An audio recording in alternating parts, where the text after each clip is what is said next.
Hi there, and welcome back to The Marketing Hustle.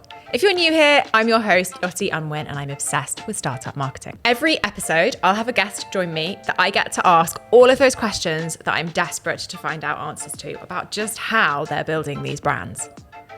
Today, I chatted to Joe Metcalfe, who's been working to solve the problem of fashion waste for 7 years. Thrift Plus gives clothes a second life. You send them your wardrobe clear out in a bag and they sell it for you on their website and on eBay. And they're processing 60,000 items a month.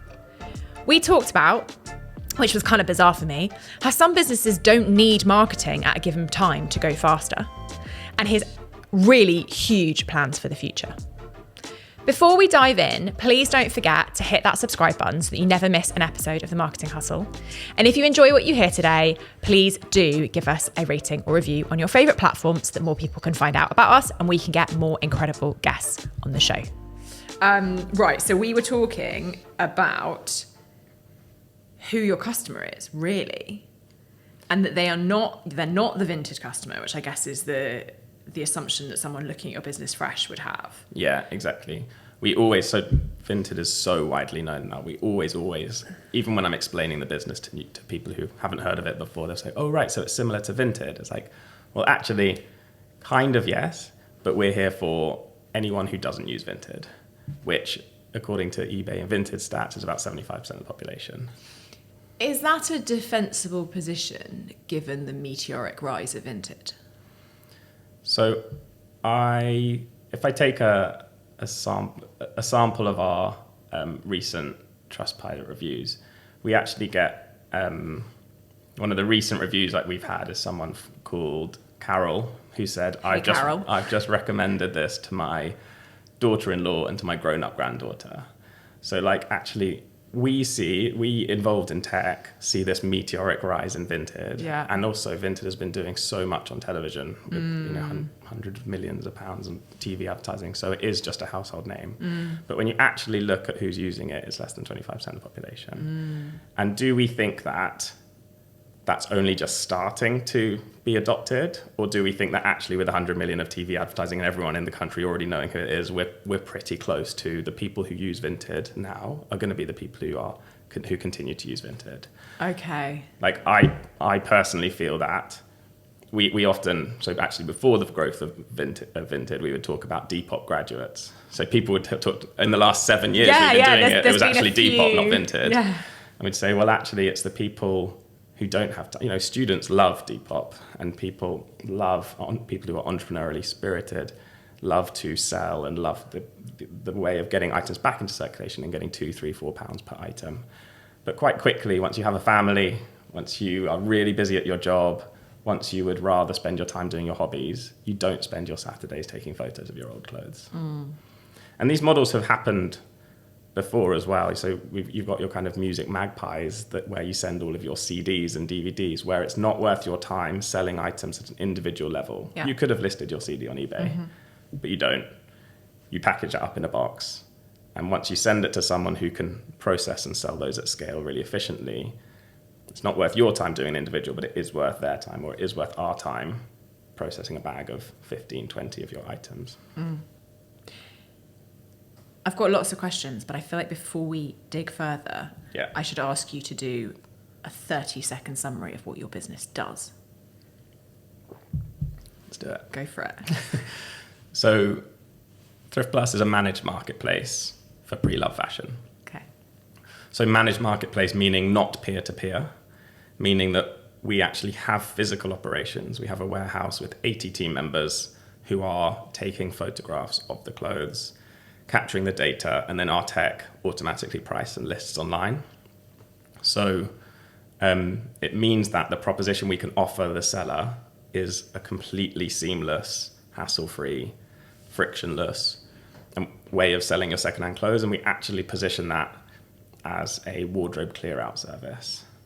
We've found that as the best way to communicate what we do best to our target customer. And that means, as a customer, I've done this many times, I order my big yellow bag, I put all my clothes in it, and I send that off, and that is it. And then you handle the whole process from there. Yeah. And then if my clothes sell, I get some money. Yeah. And some money goes to charity? So it's changed over time. Okay. So exactly, we take our fees from the sale, and so you get some back. On average, that's about 20% of the sale, but between 10 and 40% of the sale is your kind of payback or payout. You can choose whether you take that as cash, as a credit on our site, or donate to charity. Okay. So where we came from was, how does this sit against Vinted? And the answer is actually it's a fundamentally different customer experience. Yeah, exactly. So either it's for people who don't use Vinted, full stop. Yeah. We've just said 75% of the market. But in particular, there's a really interesting older demographic, 50, 55, 60 plus, who are actually not engaged in tech, but actually this is a service where they can feel engaged, feel excited about it, understand how to use it, and then kind of be taken along on that journey, which is quite fun, and we're seeing a real pickup there. So it's fundamentally different service for a different customer. And then I guess if you then look on the other side, people can say, okay, well, but you're competing with Vinted on the shopper side. We don't actually do any shopper acquisition at all, very much at all. So we actually partner with those big sites in order to get our stock onto the marketplaces where the shoppers already exist. At the moment, that's eBay. We're the biggest seller of secondhand clothes on eBay. Wow. We sync all of our inventory, 300,000 items in stock at any one time. We push that both to our own website and app, but also automatically and live sync all of that inventory with eBay. Wow. So what % of your sales go through your site? It's about half and half. Okay. And so those huge peer-to-peer platforms, it's been a really interesting time over the last 6 months in the peer-to-peer space, because the meteoric rise, as you said, the meteoric rise of Vinted, the innovation they made, yes, they focused on fashion as a vertical, but actually the key innovation that they made was in the business model. They decided, we're going to charge, and it took them a while to figure this out, but we're going to charge our shoppers, not our sellers, because this whole market is defined by who can capture the supply. And if you get the supply, then you get the shoppers. And so they attracted sellers and supply by saying it's free to list on Vinted, 0 selling fees. And then they charge their shopper a platform fee when they check out. So they add 80, 50 ATP to your transaction. Yeah, don't I know it? It's really annoying. But you want the stuff. Yeah. Vinted is where the stock is. So you go there and you just add it into your framing. And what's nice about adding a fee on at checkout is it's separate from the value of the item. So it's kind of additional revenue on top of the value of the item, which is good for a marketplace. So your challenge is to get the stock. That's our entire strategy, is around unlocking supply from the customer who is not getting their supply online. And how do you do that? So it's that service. It's saying, okay, so people say, are we competing with Vinted? Actually, probably more we're competing with the default behavior of what most people do with their clothes, which is bin bag from underneath the kitchen sink. Yes. And shove clothes into the bin bag. It then stays in the corner of your bedroom or bottom of your wardrobe for a while. And then maybe you manage to take it to the front door. You're like, I'm going to do this weekend. But then your weekend gets busy. Or then it gets into the boot of the car. Yeah. And then finally you get time, if you've got a car, like lots of urban people don't have cars, finally you figure out a way to get it to a charity shop. Yeah. Or into a big metal bin in the corner of a supermarket car park. Yeah. So that's where this whole business started, is thinking about, by default, what do we do with our secondhand clothes? And the just bizarre experience of treating our clothes as waste from the moment that they come out of our wardrobe. Yeah. So the framing of what we're, at first I was just kind of trying to start a better way of doing that. But over time, the vision has become, actually, we need the infrastructure for resale at scale. Yeah. We need to centralize, and my view is that we need to centralize this stock, process it as efficiently as possible so that we can get these items online and back into circulation, because the best way to get these items sold or bought at scale is online. Charity shops are absolutely amazing. The business I started before Thrift Plus was actually an app for high street charity shops. So that's how I kind of got the bug for resale. Yeah. So I know that world, I know how it works, but charity shops are not the answer to our circularity crisis, to our waste crisis. They do a brilliant job, 100,000 volunteers sort effectively, being a distributed waste sortation service for the whole country for our secondhand clothes.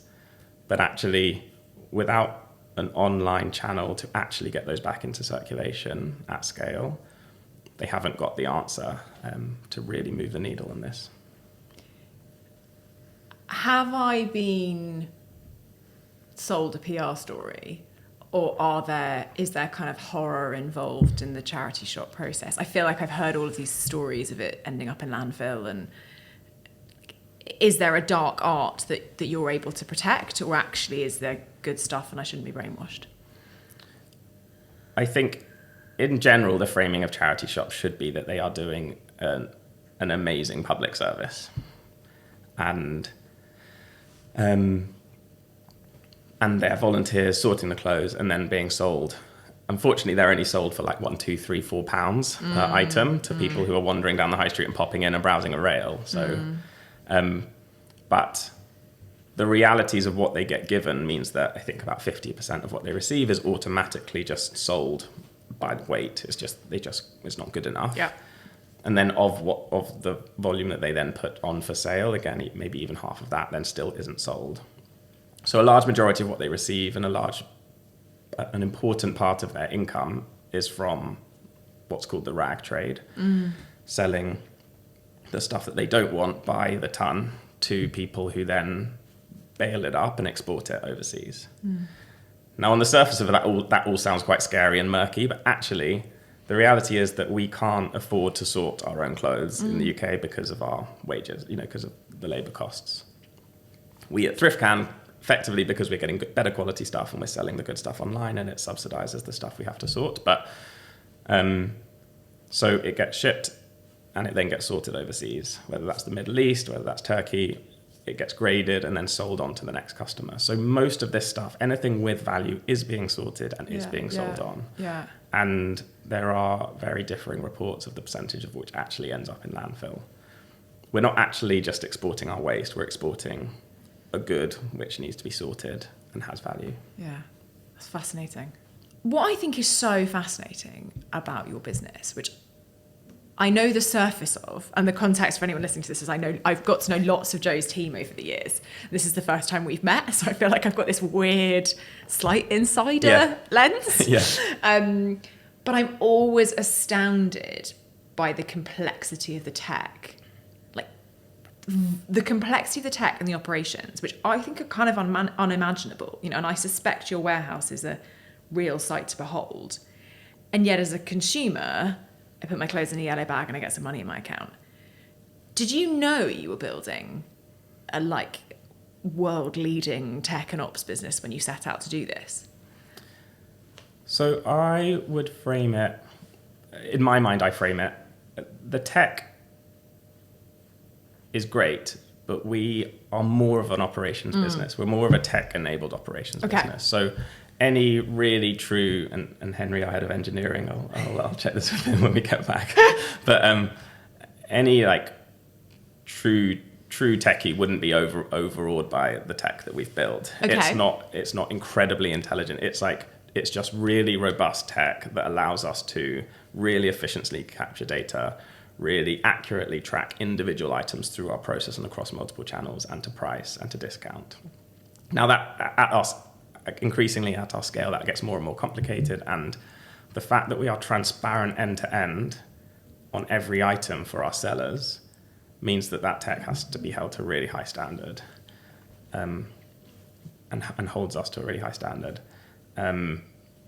So I would put it more, did I know that I was going to be building an world-leading operations business? And the complexity of this business comes from an extremely complex unit economics. I expect lots of businesses, actually. I don't know that many businesses in unit economics inside out. Did I know how complicated the unit economics of this business was going to be? No. But did I know that operational efficiency was going to be, and reducing the cost per item was going to be the thing that unlocked the opportunity? Yes, from the start. So the first model I built for our first investors, for myself, was how quick do I think I can process an individual item, and how much cost do I think will need to go into that item to get it online. And that's been our target kind of ever since. How quick can you process an item? So it costs us something like £1.28 now per item. So I think that we now think of it in kind of pounds rather than time, but I think that is probably something like 4.5 minutes per item, times by 60,000 items uploaded a month at the moment. That's a lot of stuff. And so you've got your cost per item, but we're more like a retailer. Again, this was a bit of a learning. Did I know this at the start? No. About 2 years ago, we had someone join the team kind of as an advisor a couple of days a week who had come from Depop, but had also come from ASOS. And he had the framing of, he had the context of both of those businesses. So one retailer, one marketplace.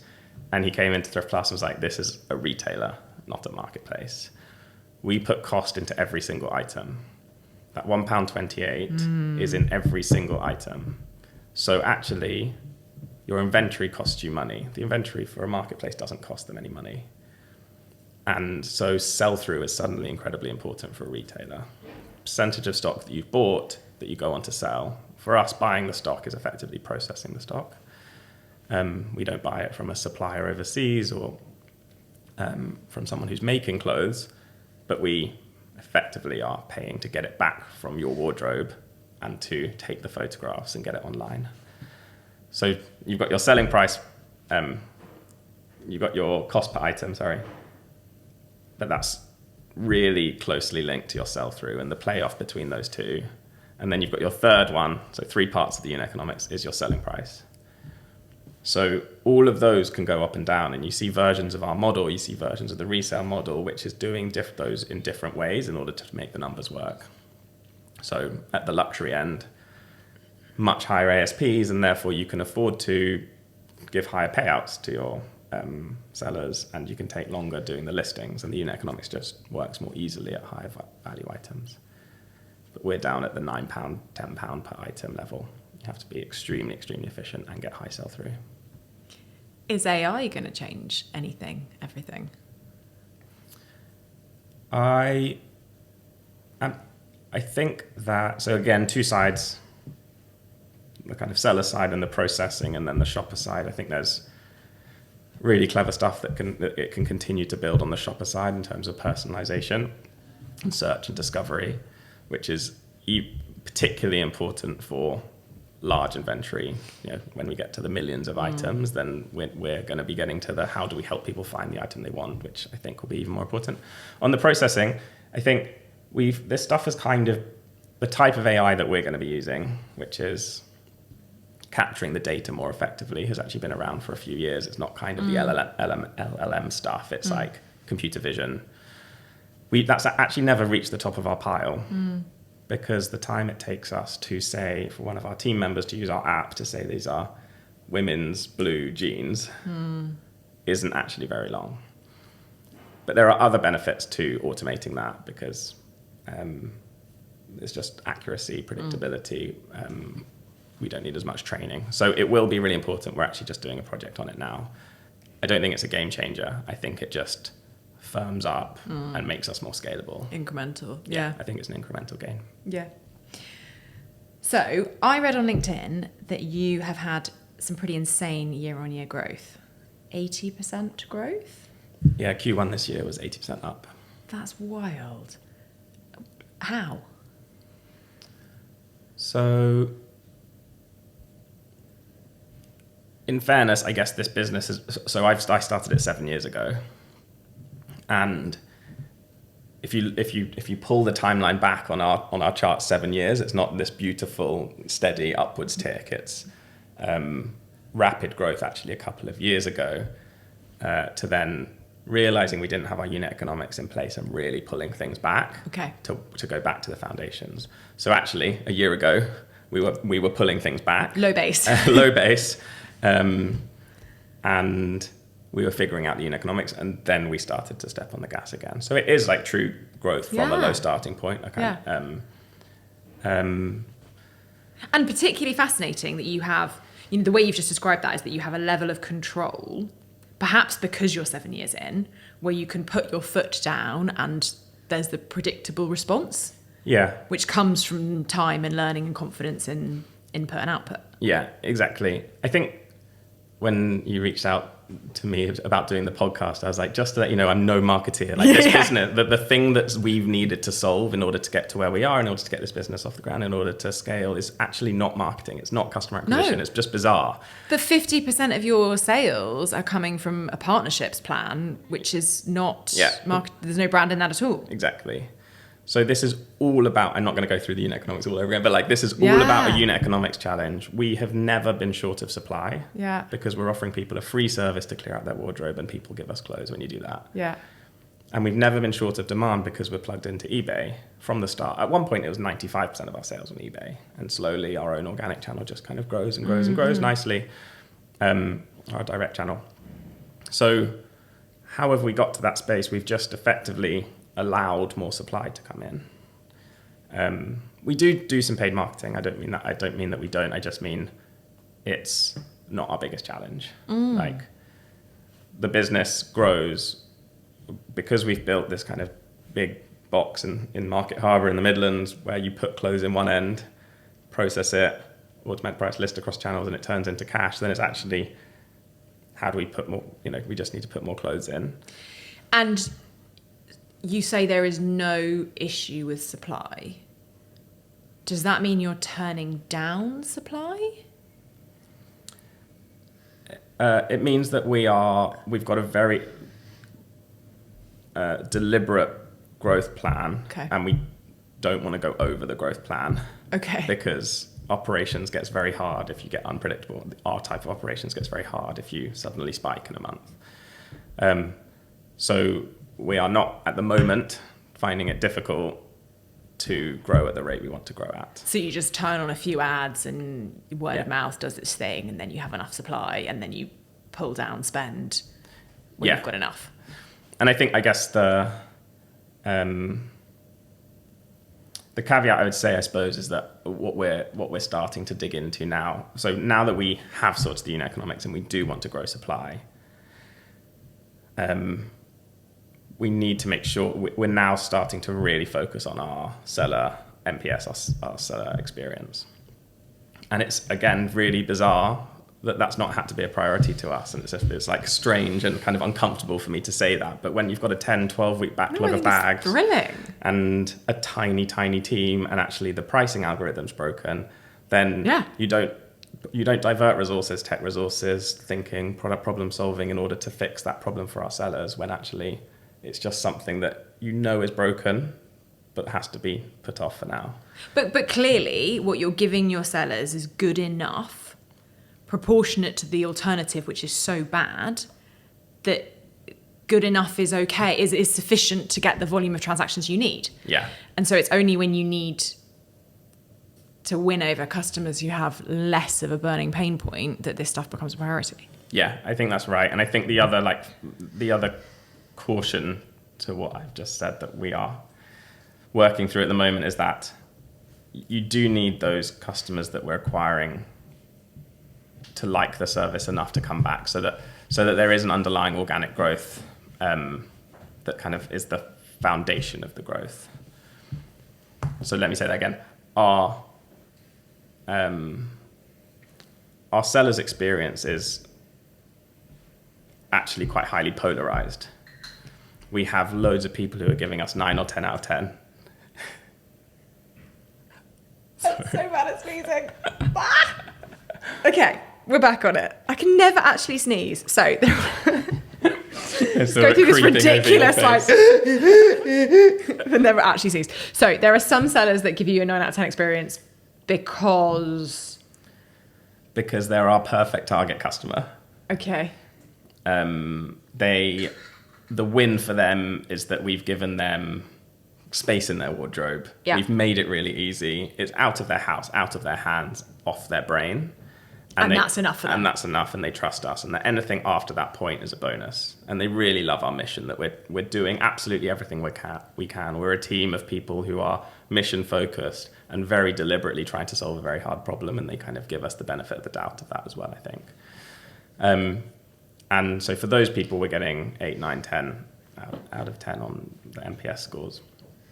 And then we have people at the other end who maybe are hoping to make lots of money. And if you come into Thrift Plus, hoping that you're going to make lots of money, then you are going to be disappointed. I can just say it as kind of straightforwardly as that. Either that's because of our fees, or it's because maybe a kind of misunderstanding of the value of secondhand clothes. Someone thinks if they spent £65 on something, then it should now be worth £45. Well, it's just not. You drive it off the forecourt, you walk it out the shop, you take off the labels, and it's now worth. And it depreciates. Yeah, crazy. So we are thinking hard about how we can make sure our best sellers have the best experience, and that they aren't, and their sales aren't, subsidizing our worst sellers. So that's something we're going through at the moment. It's kind of a seller fee structure. And maybe how you refine your traffic. Yeah. Like, you just be more upfront. Like, we talked about 75% of the UK are there to be brought into this resale industry.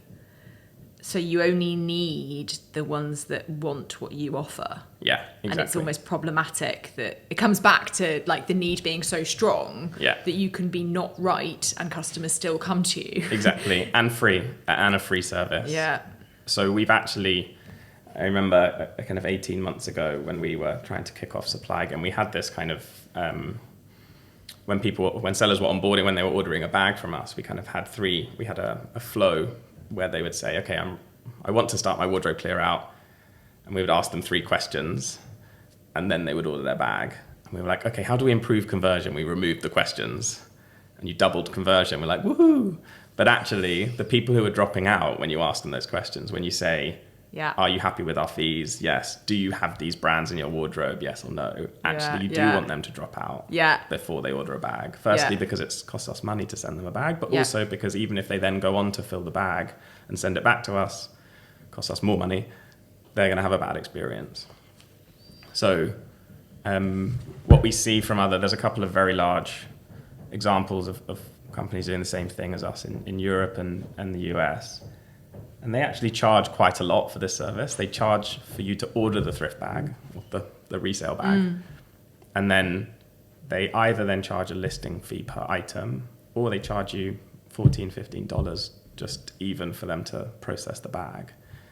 And actually that, I can see how, when you're at scale, when your marketplace is working really well, that helps to drive the right behaviors and get everyone on the same page, and cut out the people who are not going to have a good experience if they either don't want to pay that money or don't have the right clothes. Is that an option for you?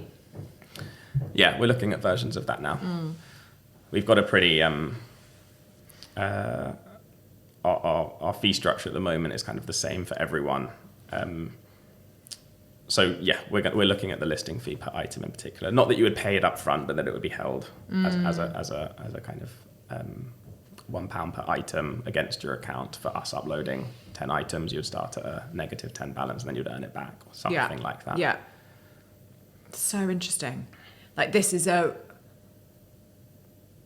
I don't talk to founders who need to do less marketing and need less new customers. And this is actually a strategy about refine to expand. Yeah. Which is really unique.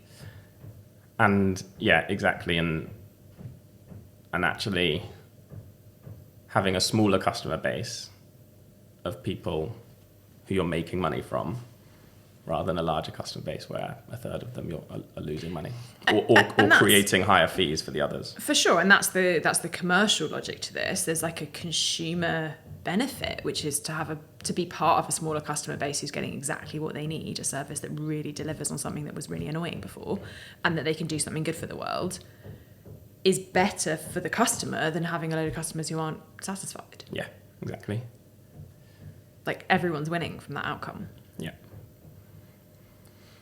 And that kind of clarity of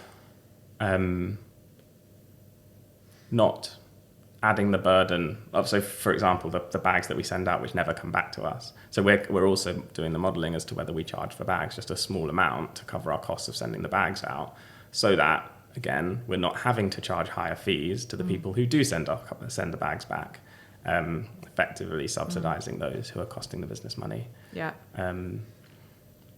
So yeah, really interesting kind of and complex modeling to figure out what the right numbers are. Yeah, this spreadsheet seems yeah. quite mammoth. Yeah. I'm with you on all the thinking. And, like, and you modelled this? Yeah, exactly. Right. How do you think about what the Thrift Plus brand means? So that I get that your marketing output is limited, and I understand why. Mm-hmm. What is the role of brand in this business? So I think for quite a while we had a really, really basic vanilla black and white logo and not much brand. The kind of advice I'd been given, and again remembering this was a unit economics challenge, but like the advice I'd been given is that investing in brand is necessary. Scared of saying this, but is only necessary when it's getting in the way of you achieving your next goals. I fully agree with that. Great. Don't worry. But I guess, and so that's when, I think it was only when we got clarity on that seller proposition, on that wardrobe clear-up proposition, on what we were delivering for our target customer, that we then invested in what we now look like and what our main messaging is now and how we're speaking to people. So for us, I think there's a really important role of building trust. So if we're not promising people lots of money, but instead we're trying to solve a problem for them, a problem which there's an element of kind of guilt and uncertainty. Even the questions you asked me at the start about charity shops, there's just an uncertainty about how this world works and what's a responsible thing to do. Yeah. Then for me, a really important part then is building that trust so that our customers can trust us to do the right thing.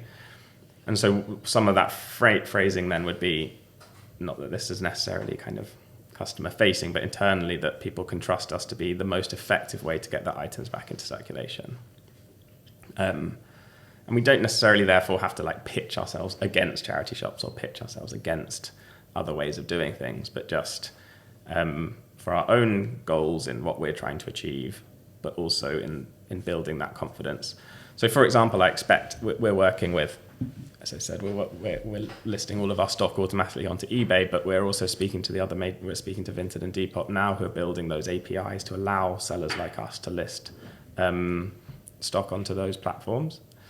And I think that would be is a really important way of building confidence and trust for our sellers, because we actually get quite a lot of people say, "Oh, my items haven't sold or aren't selling," and I think it's because no one knows about Thrift Plus as a place to shop. You know, they haven't seen our adverts on bus stops or on TV, and so they're like, "Well, that's why it's not selling."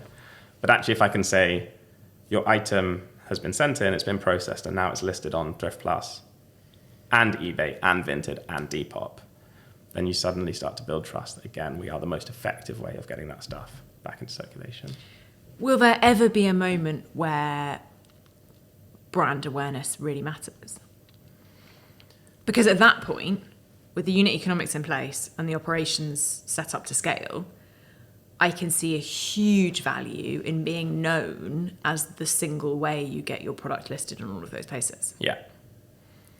So, yes, I think so. I think possibly in two ways. Firstly, our strategy for now is to acquire shoppers through those marketplaces. But it's at the scale we're trying to achieve, you know, it feels completely obvious to me that this will be a £100 million business. That's been done in kind of books and media and CDs. Why, of course, it would happen in fashion. But then what's to stop us being a £1 billion retailer? If ASOS can sell billions of pounds of fast fashion, why can't an aggregator of secondhand clothes sell billions of pounds of secondhand clothes? So at some point, we may need to start creating our own demand where those platforms aren't able to satisfy the growth that we're generating on the supply side. And there are real benefits to which we're not currently kind of shouting about, but there's real benefits to having a centralized, a managed marketplace for the shopper as well. So when you shop on eBay or Depop or Vinted, you're buying individual items, one-off items. There's no basket. You're just buying one-off items, and you're paying shipping on every item. And there's typically no returns service for those on those platforms. Whereas if you shop on a managed marketplace, it's suddenly exactly the same as e-com, where you can have 12 items in a basket, dispatched the next day with customer service and with 30-day returns. And so if you then start to think about, okay, well, who are the people who are currently shopping on eBay, Vinted, and Depop? Well, is there then a whole population of people who aren't willing to shop on those marketplaces, but would shop on a trusted, managed marketplace? So that's where I see Thrift Plus brand awareness coming in, is a little bit later down the line on the shopper side. Yeah. But for sure, I'd like Thrift Plus to be a household name for what you do with your secondhand clothes. And at the moment we're in resale, we call it a wardrobe clear-out service, but effectively we're skimming the best stuff out of your wardrobe. That's kind of what it looks like. We know our sellers have a Thrift Plus bag. They still have their charity shop bag, and then they have their bin bag. And I would love, if our mission is to end fashion waste, and our proposition to customers is to help them clear out their wardrobe, to help them with each of those streams, and to supercharge their donations and supercharge the charity retail sector, which is where I started, and to help us more responsibly deal with our clothing waste, especially as we get better at making clothes that are ready to be recycled at the end of their life, and then we can help to sort and direct that stream for recycling when that technology scales. So that would mean same process, everything goes in the bag, and your operations splits it far further than it currently does? I would imagine that experience that our sellers are already doing with those 3 bags, I would imagine us giving people 3 different bags. Okay. So they are self-sorting to some extent, because there is a degree of innate understanding as to what the outcome for each is. Okay, fascinating. This is a huge idea. How do investors respond to this? So in the early days, the operational risk or the executional risk was a really big barrier for investors. And what we saw in the US is that when there is capital, so there's the example in the US is called ThreadUp, and they effectively got the funding, $180 million, I think, of funding in order to scale up to what they're now doing, $200-300 million of secondhand sales, and then figure out their unit economics afterwards. And in the UK, that's just not the way that it works.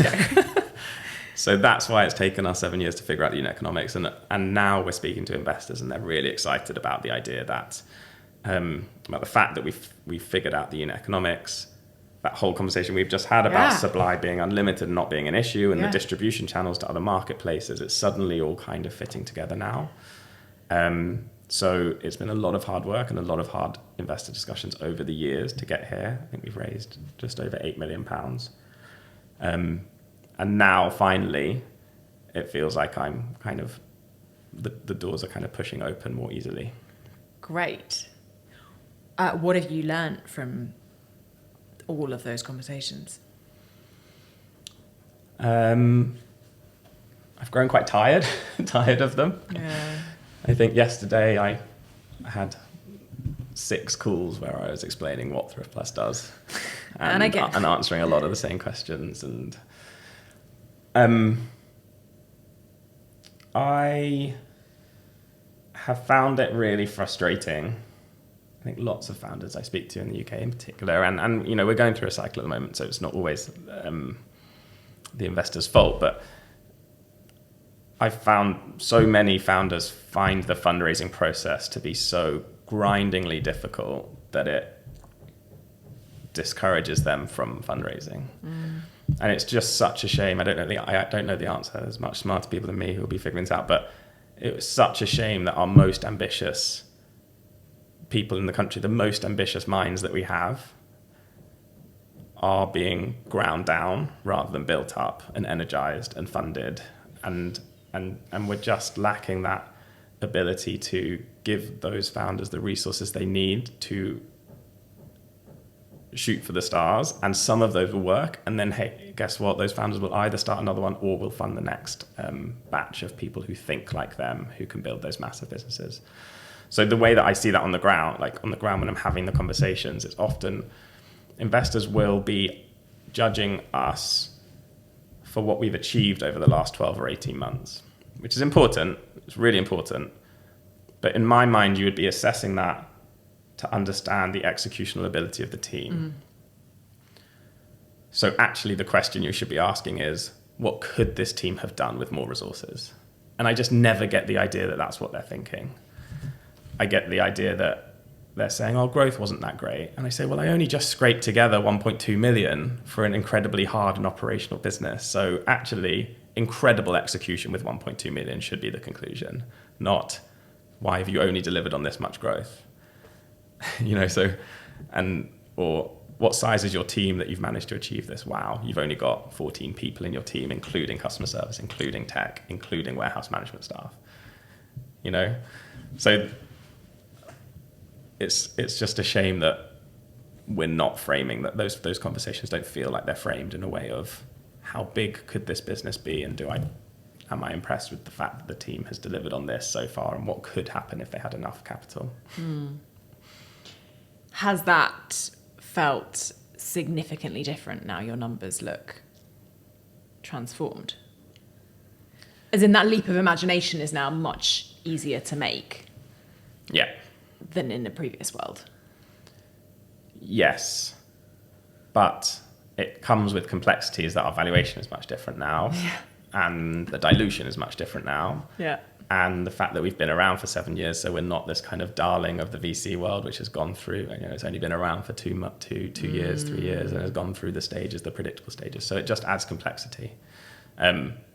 So yes, it feels different, but almost as scar tissue, we're talking to different types of investors now, rather than those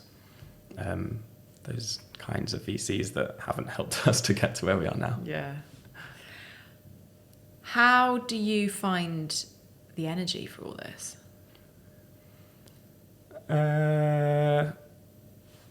Sometimes just don't. This funding round has been incredibly challenging to build my own personal momentum to get into it. It's kind of been, and that shows when, okay, I've got this funding conversation, and therefore, do I really need to put all of that time and energy and heartbreak into having another 30 VC calls, or do I hope this one's going to? So the kind of hope and pray path, which is not a good path for fundraising, but at low energy and low motivation for fundraising, huge motivation for the business, low motivation for fundraising, it makes it really difficult. But then it does build. Then when you have those good conversations, which really give you energy, which when you start to get the first yeses, which then give you the confidence to say, actually, I'm going to get back in touch with those 10 who I spoke to 18 months ago. So it kind of builds slowly for me. And it's also helped. It helps and hinders. I've got 2 young kids now, a 1-year-old and a 2.5-year-old, and I just can't think about work when I'm with them. I finish work now at about 5:30. Got the the kind of tea and bedtime routine through to 7:30, and then I'm pretty exhausted. So I only just manage to do some work in the evenings sometimes, like maybe once a week or something, and I'm not working at weekends now. So actually, the time that I've got available is much smaller, which means I rely on my team much, much more. And I'm more single track minded. And at the moment that means fundraising, which helps. what's the journey been like building your team? I guess, again, the context is that the business has always been cash constrained. And that's actually, I think that's actually incredibly healthy for an early stage startup still figuring stuff out and still figure out product market fit, whatever that looks like. So we've always been too small, but in a good way, which means that we've always had to ruthlessly prioritize, which has been really painful, but in a good way. And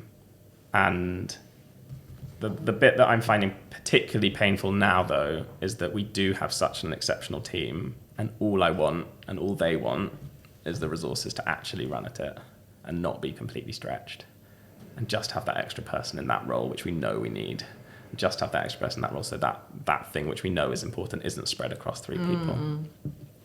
So we're getting there. I just got off a team call just immediately before this where we were reflecting on Q2, and that was my message. I was like, every day that passes, we're getting closer to having the resources that we need to really run at the opportunity that we all know is there. So, how have you evolved as a leader? I think I've learnt to let go of the details. Or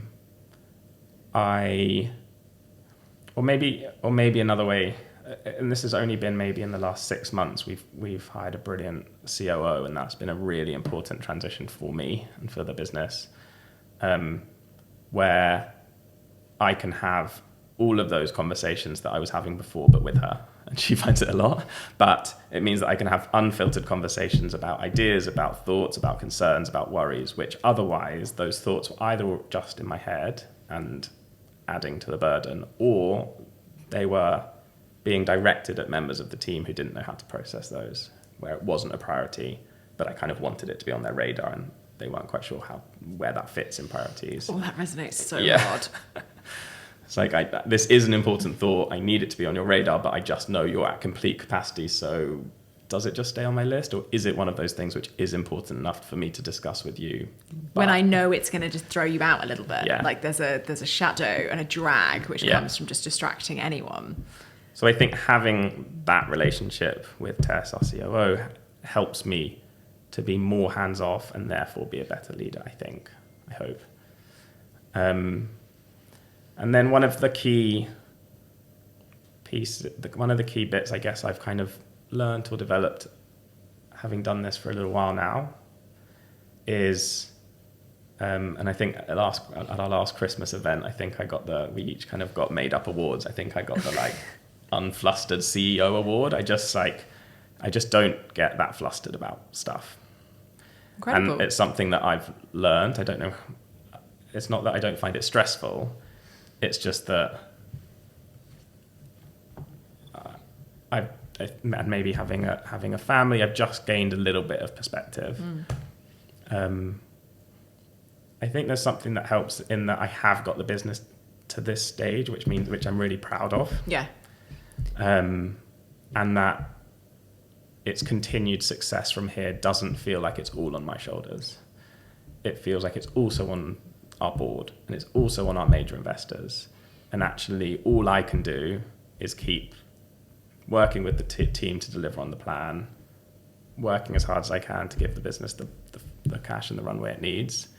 But actually, if things happen that are outside of my control, I just think about them slightly differently. I've got one final question. What is something that someone listening to this can help you with? Interesting.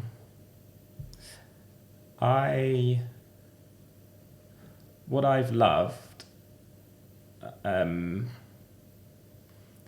regardless of why I go to what the events, so various events that I go to, or investor events or fundraising, what I always and keep forgetting how important it is the other founders that I meet and the other conversations that I have.